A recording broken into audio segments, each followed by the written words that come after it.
হয়তো করেছি জয়, স্বাধীনতাটুকু রক্ষা হবে কি, এখনো রয়েছে ভয়। এখনো আকাশে উড়েছে ওই নয়া শকুনের দল, চাইছে ওরা এই স্বাধীনতা করে দিতে নিষ্ফল। আমার বলার কিছু নাই। আমার ছেলে কলেজ পড়া ছেলে ছিল, অনলি ইন্টারমিডিয়েট পরীক্ষা দিচ্ছিল, হল থেকে আন্দোলন অংশগ্রহণ করে 4 আগস্ট ধানমন্ডি 2 এসে গুলিবিদ্ধ হয় চোখে। তার চোখের ভিতরে এখন গুলি আছে, সে দৃষ্টিহীন। তার ছোট ভাই ফারহান গুলি খায় একই দিনে 18 তারিখে। আমার দুঃখের কাহিনী অন্যরকম, আমার চেতনা অন্যরকম। আপনাদের সাথে আমার চেতনা মিলবে না, কখনো মিলতে পারে না।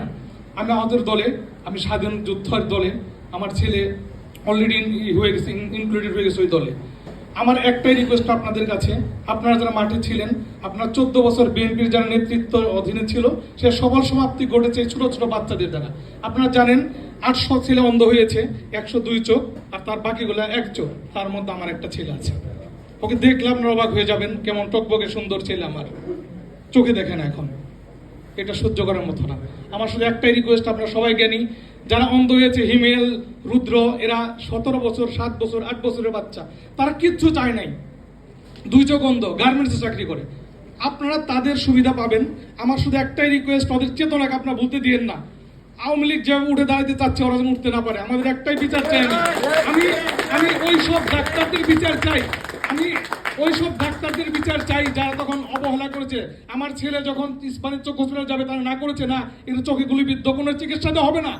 ওইসব ডাক্তার কিভাবে ডাক্তারি করে, আমার শুধু আপনাদের এইটাই রিকোয়েস্ট। তারা কিভাবে রেজিস্ট্রেশন করে, তারা কেন মানবতা বিরোধী, তারা শান্তি অফিসে যারা গিয়েছে, তারা কেন মানবতা বিরোধী ডাক্তার হিসেবে আখ্যায়িত হবে না? আমার আপনাদের কাছে রিকোয়েস্ট, আপনারা অ্যাজ আর্লি অ্যাজ পসিবল তাদের মানবতা বিরোধী ডাক্তার হিসেবে আখ্যায়িত করুন। তাদের বিচার চান। আমি শুধু তাদের বিচার চাই, চেয়ে যাবো। প্রতিদিন ফেসবুক আমি বিচার চাই, প্রতিদিন আমি দেখি, প্রতিদিন আমি বিপ্লব নিয়ে ঘুমাই, প্রতিদিন আমার ছেলের চোখ আমার চোখের সামনে ভেসে থাকে। আমি প্রতিদিন ভাবি কিভাবে আওয়ামী লীগের বিচার হবে, যেখানে আমরা দেশ নিয়ে এখনো ষড়যন্ত্র চলছে, তারা আবার উঠে দাঁড়াবে চিন্তা করছে। আমি গতকাল টক শো শুনছিলাম, রাব্বানের কথা শুনে আমার মনে হচ্ছিলাম ওখানে কি ওকে গুলি করি। ওরা এইরকম কথা বলতেছে তারা। গত পরশুদিন যে আগেই ভালো ছিলাম, আপনারা বলেন কিভাবে সাহস পায় তারা এই কথা বলার? কিভাবে আমরা এখন তাদের চেয়ে খারাপ আছি এটা বলার সাহস পাচ্ছে? অর্থাৎ ভাই, আমরা রিকোয়েস্ট একটাই, আওয়ামী লীগের বিচার চাই, আমি ওইসব ডাক্তারদের বিচার চাই। আমার একটা দাবি, সবাই ভালো থাকবেন। শ্রদ্ধেয় ভাই যারা আছেন এখানে, আমি সব জায়গায় একটাই রিকোয়েস্ট করি, আমরা তখন আমি শান্তি পাবো, আমরা যারা নিহত আহতের ফ্যামিলি, যখন আওয়ামী লীগের বিচার হবে। আমার একটাই দাবি, আমরা আওয়ামী লীগের বিচার চাই, তারা যেন উঠে দাঁড়াতে না পারে। যে কথা আমাদের স্বামী বলতেছিল বা একজন ভাই বলতেছিল, 75 ওইটা ছিল বিপ্লব, ব্যর্থ হয়েছে। আওয়ামী লীগকে আমরা প্রশ্রয় দিয়েছি, যার জন্য 24 হয়েছে। 90-এ যাজন বলেছিল, 90-এর আন্দোলন যদি আমরা জাতীয় পার্টিকে উঠতে না দিতাম, আজকে এই ঘটনা ঘটতো না। আমাদের মনে রাখতে হবে, এই বিপ্লব যদি ব্যর্থ হয়, আমরা সবাই ব্যর্থ হব। আমাদের সবার প্রিয় নেতা তারেক রহমান ব্যর্থ হবে, এটা মাথায় রাখবেন। আমরা জাতীয়তাবাদী দল ব্যর্থ হব।